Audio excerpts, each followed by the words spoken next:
Alright, so my name is Justin Trammell, and I raise the pork and the lamb that comes into the stores. So I'll talk briefly about the pork. The lamb's pretty straightforward. That's grass finished. Sheep are pretty good at that, so there's not a lot to go into that unless you're just particularly interested. The pork, that's a whole different thing.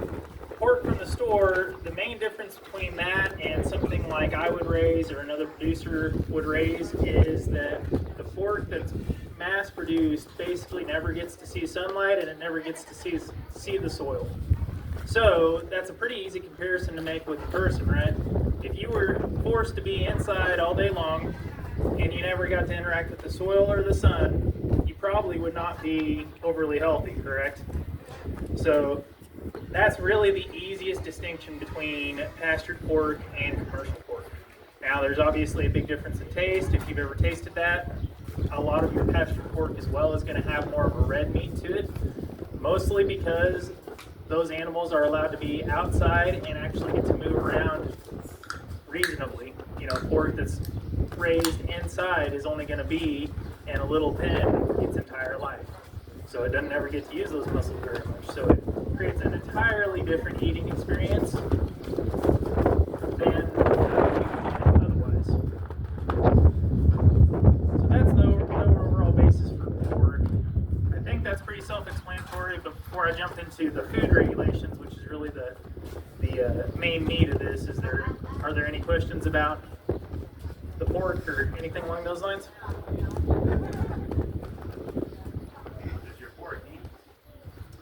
For the most part, I actually supplement with cleanouts that I get that are sorghum and millet, and then they're on pasture. So mine, the pasture I actually have a fair amount of prickly pear and yucca, and so they actually actively eat that.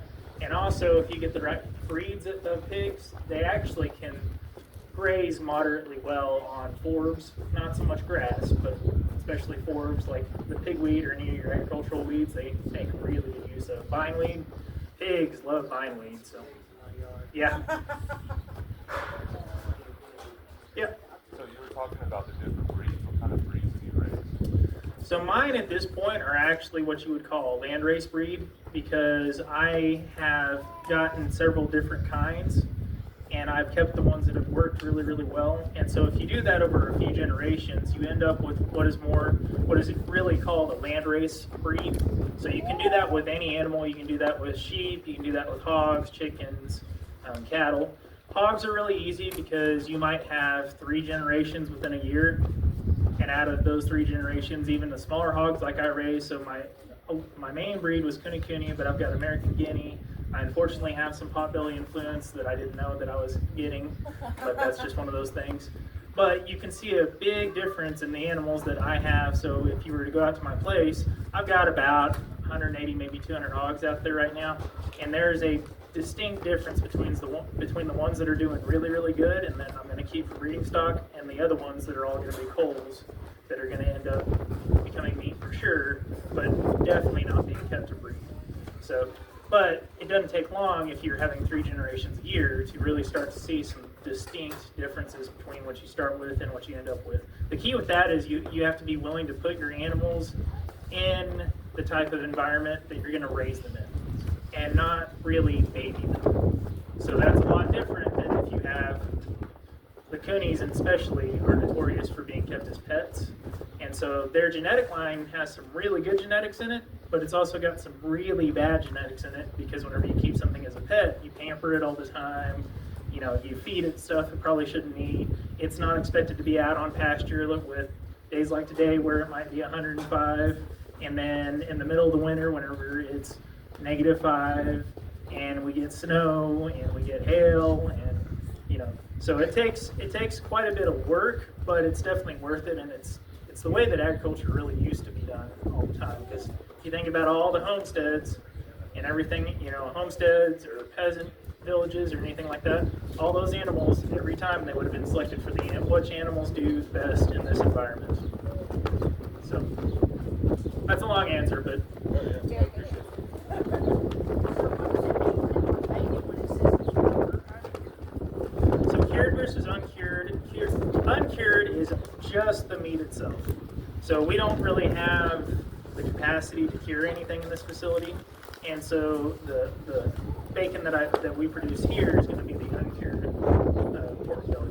So it just has nothing on it. Now it's going to cook up about like cured because, I mean, it's still pork belly, but you get to season it like you want to.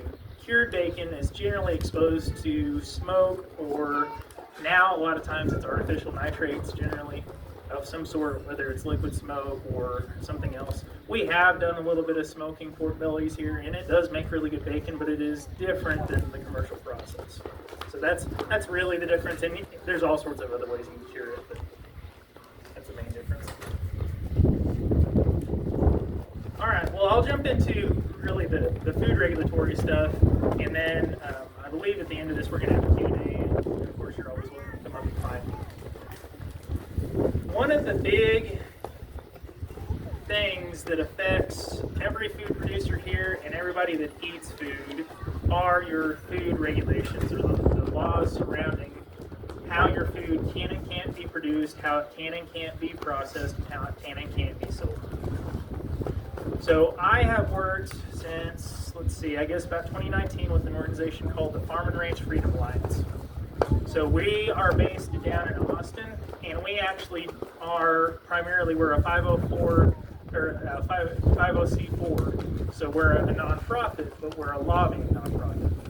And all we do down there is work on food law.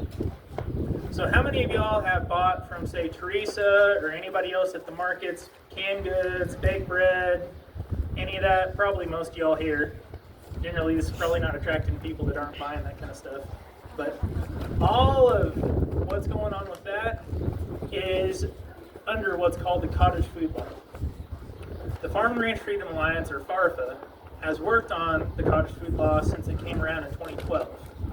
And we've had a couple of different iterations with that, but in the latest iteration, we were able to change it to where that basically anything that is shelf stable and not a meat product and not a milk product is legal to do and sell as long as you're not necessarily retailing it. However, in conjunction with that, we also got an amendment passed that allows for anything that's completely shelf stable to also be wholesale. So that's the reason we can carry like Teresa's hot sauces and that kind of stuff in there. So FARFA has been a really big player here in Texas. We're primarily a state organization, and we do that by doing in-person lobbying, and none of us are paid lobbyists. The only people in our organization that are paid are the director and I think we've got 4 staff. Everybody else that participates in that are volunteers like myself. So during the state legislative session, I go down to Austin about once a month, and we literally go and have meetings with the different legislators over the different bills that we're trying to get passed. So in the past, we have done the cottage food bill, which we're very proud of. We have gotten passed before, I think we got this passed, let's see, that's been 23, I believe. Before that, if you were using a custom exempt facility and selling quarters, halves, or wholes to people, you had to sell them as quarters, halves, or wholes. We were able to get a law passed that allowed you to do away with that, and you could just sell percentages. So that actually helped a lot of these people that may not have a processing facility like we do right here. Some of the other things that we worked on, though, that we haven't been successful at yet, we're trying to work on a raw milk bill that will actually allow for the retailing of raw milk without having to be part of a co-op or a setup like that.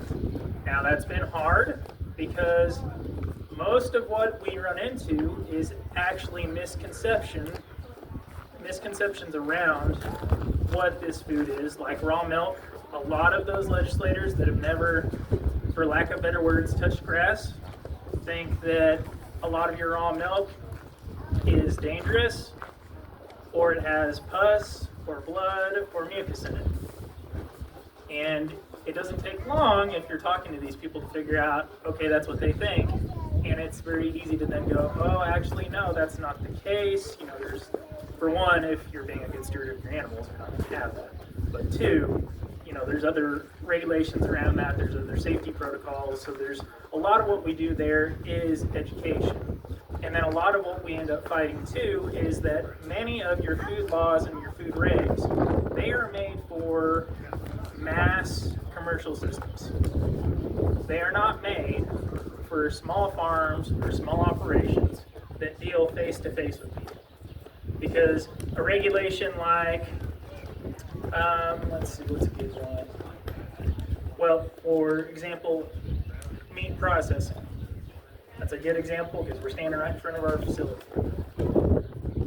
Before the Meat Safety Act of 87, do you think it was unreasonable that people could go to independent butchers that were never inspected and buy meat?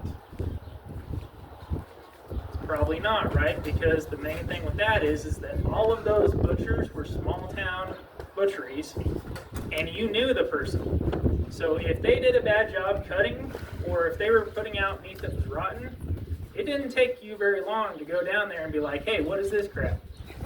So there was natural accountability. So a lot of what we end up fighting is that a lot of these food regs are made for these commercial systems that really is not applicable within much smaller food ecosystems.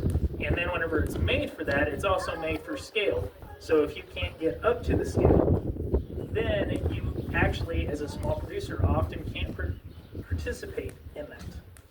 So that's why we had to change those cottage food laws. That's why we're working on that raw milk bill. That's why we're working on an egg bill. So we've still got a lot of stuff in the fire, but we have had a lot of good success. And I know that's kind of all over the place, but food regs, whenever you get into them, they're extremely complicated. They have a lot of misconception and misinformation around them. And a lot of times you're running into bureaucrats, you gotta love them, that just don't have any experience with what they're actually regulating. And so if you are to engage in this, you usually have to come at it with a spirit of education first, because most of the time it is not malice attached to these things. It's simply ignorance and being built for commercial scales. So a lot of stuff involved with that. More than happy to talk to you about that. If you guys do like, say, like the cottage food stuff and everything, because FARFA is a 50C4, we only get funding. We can't get grants.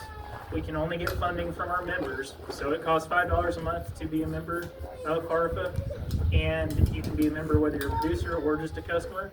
But it's well worth supporting. And if y'all ever want to come down and do in-person lobbying, we love having people, whether you're a producer or a consumer, doesn't matter. And if you've never actually got to walk the halls and actually engage with legislators in person, it really is a unique experience, and it's worth doing probably at least once, because it lets you see a very different side of politics than just the general reporting you get, or especially the stylized reporting you get. So it's a really good experience. We also have a conference in August. You're more than welcome to come to that. So if y'all have any questions about that, I'm happy to answer them here, or I'll be around.